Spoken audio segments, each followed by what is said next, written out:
देखिए कक्षा 9वीं की अंग्रेजी की किताब Beehive book NCERT book MP board और सीबीएसई बोर्ड है, सभी बच्चों के लिए है ना। लेकिन मेन एमपी बोर्ड पर फोकस किया जा रहा है मध्य प्रदेश के बच्चों को देखते हुए। हो सके तो बाकी राज्य वाले पढ़ सकते हैं ना। मेन बुक बिहीव की टेक्स्ट बुक, कौन सी बिहीव की टेक्स्ट बुक, एमपी बोर्ड को ध्यान रखते हुए है ना।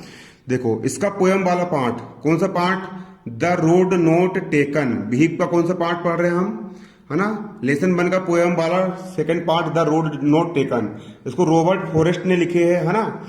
ये वाला आपका पार्ट है। इसके मैंने बहुत ही मोस्ट इंपोर्टेंट आंसर क्वेश्चन निकाल करके लाया हूं। इतना अगर आप याद कर लोगे तो पेपर में 100 में 100 नंबर आ ही जाएंगे। क्लियर, एमपी बोर्ड वाले बच्चों के, है ना। उन्हीं के लिए आईएमपी निकाला हूं मैंने, परीक्षा का पैटर्न।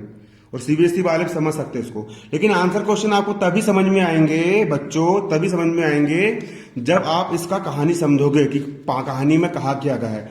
सबसे पहले मैं आपको समरी बता देता हूं कि कहानी में क्या क्या कहा गया है और कौन कौन सी बात कही गई है। रोड नोट टेकन में कौन कौन सी बात कही गई है वो आप कहानी समझ लीजिए।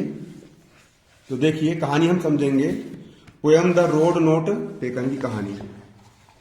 क्लियर, क्या समझेंगे हम, कहानी समझेंगे। The poem the road not taken की कहानी।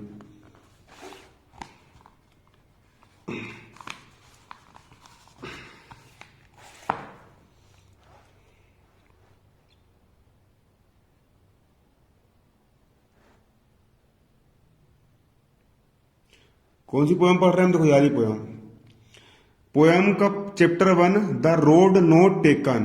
The road not taken, road का मतलब होता है रास्ता या मार्ग, नोट यानी नहीं, टेकन यानी लिया गया, चुना गया। ऐसा रास्ता जो तुमने नहीं चुने, जिस रास्ता को तुमने नहीं चुने। किसने लिखा, रॉबर्ट फॉरेस्ट ने लिखा। देखिए दोस्तों, जैसे कि आप कहीं पर जा रहे हो, आप कहीं पर सीधे रास्ते से आप जा रहे हो, आप जा रहे हो रास्ते पे। अब यहां पर आप खड़े हो गए, यहां पर आपको दो रास्ते मिल गए। आप चले चले चले, यहां पर दो रास्ते मिल गए। एक रास्ता आपको इधर ले जा रहा है और एक रास्ता आपको इधर ले जा रहा है। अगर आप इस रास्ते पे चले गए और यदि आपने इस रास्ते को छोड़ दिए तो फिर आगे चल के आपको पछतावा होता होगा कि यार मैंने इस रास्ते पर क्यों नहीं गया। या फिर आप इस रास्ते पे चले गए और यहां पहुंच गए, फिर आपको पछतावा होता है काश मैं उस रास्ते में चल जाता। तो रास्ता के बारे में बताया गया है। उसी प्रकार जब आप जीवन में कोई भी काम करोगे, आप जीवन में कोई काम कर रहे हो और काम करते करते क्या हुआ कि आपकी जिंदगी में दो चीज आए कि यार मैं बिजनेस करूं या नौकरी करूं। या फिर आप 10 भी क्रॉस कर ली और आपके आया कि मैं गणित लेके पढ़ूं या विज्ञान लेके पढ़ूं। या फिर आपके जीवन में आया मैं इससे शादी करूं या इससे शादी करूं, है ना, है ना कि नहीं। हो सकता है वो कोई भी दो रास्ते आपके जीवन में, इसको दोस्त बनाऊं या इसको दोस्त बनाऊं, मैं क्या किस रास्ते पर चलूं। आपके जीवन में दो मार्ग आ गए, तो जिस रास्ते पे आप चले गए उसको छोड़ करके जो रास्ते पे आप नहीं गए उसके बारे में बताया गया है। बहुत ही मोटिवेशनल कविता है और जीवन में इतना ज्ञान मिलेगा तुमको अगर तुमने इस कविता को अगर तुमने अपनी जिंदगी में उतार लिए ना। मैं कसम से बोल रहा हूं, तुम बिल्कुल जीवन में बिल्कुल महान व्यक्ति बन जाओगे। बहुत मोटिवेशनल कविता है, बहुत प्रेरित कविता करने वाली है। टू रोड्स, टू यानी दो, रोड्स यानी रास्ते, है ना।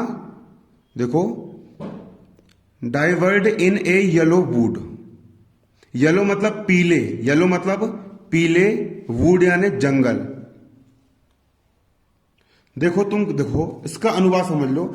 येलो मतलब पीले, वुड यानी जंगल। पीले जंगल में क्या, इन यानी में, ए यानी एक, एक पीले जंगल में कितने रास्ते हैं, दो रास्ते हैं। कितने रास्ते हैं, देखो पहले हिंदी समझ लो। कभी एक गहरे पतझड़ वाले वन में खड़ा है, कभी घने जंगल में खड़ा है। कहाँ खड़ा है, घने जंगल में। देखो ये घना जंगल है, बिल्कुल जंगल कैसा है, बिल्कुल घना जंगल है। जंगल घना है, घने जंगल में कौन खड़ा है, कभी खड़ा है। कभी कहाँ खड़ा है, घने जंगल में खड़ा है। वह कहता है कि दो सड़क, एक पीत वर्णी, घने जंगल में दो सड़क दो दिशाओं में जाती है।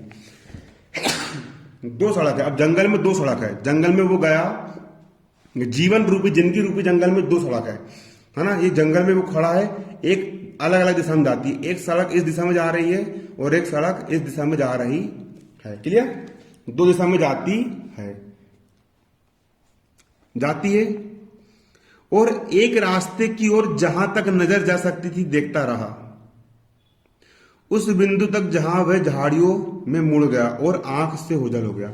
अब कभी यहां पर खड़ा हुआ, अब इस रास्ते को उसने यहां तक देखा जहां तक उसकी नजर गई, झाड़ी तक, वहां तक उसको रास्ता समझ में आया। जैसे टर्निंग हुआ तो वहां से वो देख पाया क्या? नहीं देख पाया। वो देखते रहा, सोचते रहा जाऊं कि नहीं जाऊंगा ना। क्लियर? देखता रहा। क्लियर? यहां पर बिल्कुल टेढ़ी आड़ी सड़क थी, बिल्कुल मुड़ी हुई सड़क थी, इधर उधर की सड़क थी। जहां तक दिखा उसको वहीं तक वो देखता गया, देखता गया।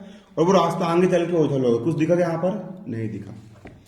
इसके बाद फिर मैंने मतलब कवि ने, जिसने पोयम लिखा वो अपनी बात बता रहा है। फिर मैंने मतलब किसने?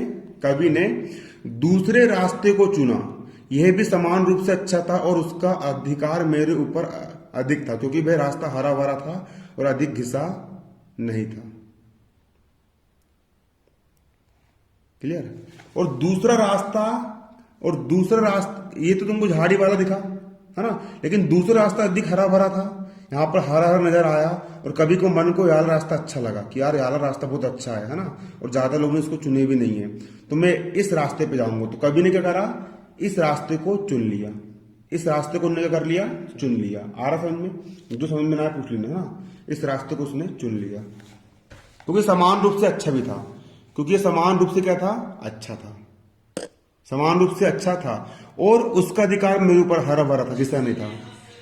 जहां तक तो फिर कवि ने क्या करा?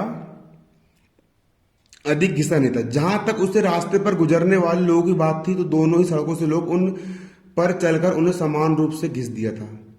मतलब कि देखो, कुछ कुछ लोग इस रास्ते पे भी जा रहे थे और घिस गया था रास्ता, और कुछ लोग इस रास्ते पे भी जा रहे थे, ये रास्ता भी लोगों ने चल चल के घिस दिया था। लेकिन कवि ने पहला रास्ता पे नहीं चुना, कवि ने बल्कि दूसरे रास्ते को चुन लिया। वो इस रास्ते पे जाने लगा। क्लियर? अब आगे पढ़ेंगे ना, देखो। और उस सुबह दोनों ही सड़कें समान रूप से पत्तियों से ढकी थी।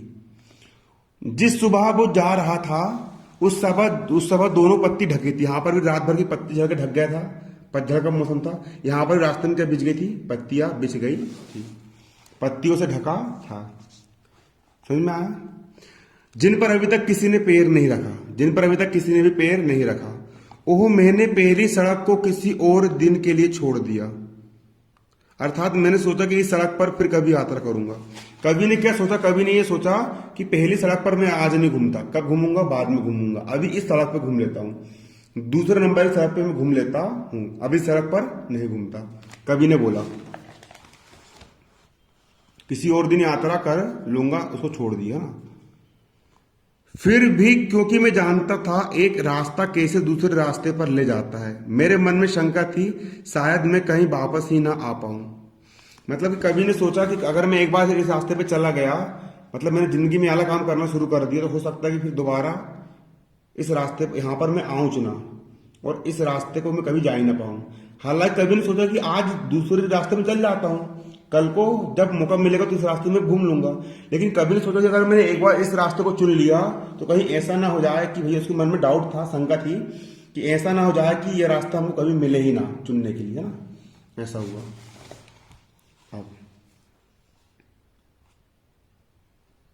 अब आगे है ना, देखो अब चुन लिया, वो आगे बढ़ गया, रास्ते में आगे बढ़ गया। इस रास्ते पे क्या हो, कभी चलने लगा, बहुत आगे बढ़ गया, बहुत आगे निकल गया, इतना आगे निकल गया कि पूछो मत, है ना। उसकी जिंदगी के 50 साल बीत गए। मतलब जीवन में कोई दो डिसीजन लेना था, है ना, या तो इस याला काम कर लो या याला काम कर लो।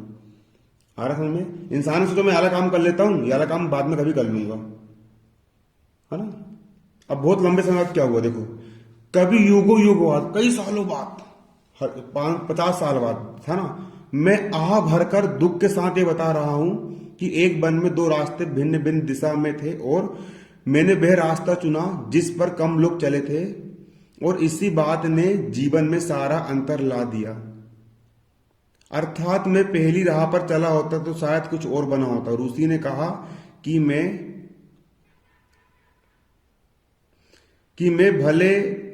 भले ही बेहतर व्यक्ति नहीं, पर मैं कम से कम दूसरों से भिन्न हूं। आ रहा समझ में? देखो, तुम्हारे जीवन में दो रास्ते आए, और तुमको तुम्हारी भाषा में बता रहा हूं। तुम ये चले, तुम 8वीं क्लास तक चले और 8वीं क्लास में आके तुम हो गए। अब तुम्हारे सामने दो रास्ते आए। पहला रास्ता क्या है? पहला रास्ता जो है मेहनत का आया। भैया मेहनत कर लो, मेहनत कर लो, प्लस क्या कर लो? पढ़ाई कर लो, पढ़ाई कर लो, पढ़ाई के साथ साथ कर लो, संघर्ष कर लो, जीवन में संघर्ष कर लो, है ना, और जान लगा दो, जान लगा दो। पहला रास्ता ये आया। और दूसरा रास्ता क्या है तुम्हारा? दूसरा रास्ता ये आया, दारू पियो, दारू पियो प्लस सिगरेट पियो, सिगरेट पियो प्लस क्या पियो, प्लस अडारी करो, घूमो फिरो, अडारी करो, मौज मस्ती करो, मौज मस्ती करो, और लड़की के पीछे भागो। किसके पीछे भागो? लड़की के पीछे भागो, लड़कीबाजी करो, है ना, गर्लफ्रेंड के पीछे भागो। अब कई बच्चे क्या करते हैं, कई बच्चे इस रास्ते पे जाते हैं, कई बच्चे इस रास्ते पे जाते हैं। उनको तो ऐसा लगता है कि आज मस्ती कर ले रहा है, फिर जब लौटना पड़ेगा हम लौट के वापस आएंगे और फिर पढ़ाई कर लेंगे, ऐसा सोचते वो। लेकिन जैसे इंसान चलता है वो दोबारा कभी लौट के नहीं आता। एक बार समय बीत गया तो बीत गया, बीता हुआ समय जिंदगी में कभी लौट करके नहीं आता है। एक बार अगर इंसान इस रास्ते पे चल गया, मस्ती वाले रास्ते पे, वो खटाक से 9वीं फेल हो जाएगा। 9वीं फेल हुआ, फिर से 9वीं पढ़ना चाहेगा, घर वाले पढ़ाएंगे नहीं, बोलेंगे चलो बेटा काम कर, बिजनेस संभाल लेकर वो कर। उसके फिर 10 साल बाद वो इतना पछताएगा, 10 साल बाद पढ़ाई लिखाई नहीं आती, कुछ नहीं आता, और ठिलिए धकाते मिलेगा तुमको। क्या मिलेगा? ठिलिए धकाते मिलेगा, और 2-2 रुपए के लिए वो रोएगा, है ना। समाज में उसकी कोई बिल्डियन रहेगी, उसके पास कुछ नहीं रहेगा, है ना, और वो आम आदमी झोपड़पट्टी में रहेगा और कुछ नहीं कर पाएगा वो जीवन में। आज तो उसने मजा कर लिया, है ना। और भाई अगर एक इंसान इस रास्ते को चुनता है कि मैं मेहनत करूंगा, पढ़ाई करूंगा, मन लगाऊंगा, नकल नहीं मारूंगा, ईमानदारी से पेपर दूंगा, और मेहनत का रास्ता चुनता है वो, और वो 10 साल बाद हो सकता है कि 10 साल बाद, आज से 10 साल बाद तो कलेक्टर बन जाए। क्या बन जाए? 10 साल बाद वो कलेक्टर बन जाए, आईपीएस अधिकारी बन जाए, पूरी दुनिया उसका दावा ठोकेगी, है ना। तो देखो ये क्या बन गया, ये झोपड़पट्टी में रहने वाला गमार बन गया, और ये क्या बन गया, वो बन गया, है ना। तो जो इंसान ने भी ये इस रास्ते को चुना वो पछताने लगा कि काश मैंने उस रास्ते को चुन लिया होता, है ना। तो इस कहानी से हमको ये सीख मिलती है कि जीवन में सही रास्ते को चुनो। अब इसके आंसर क्वेश्चन को मैं आपको कल समझाऊंगा, ठीक है ना।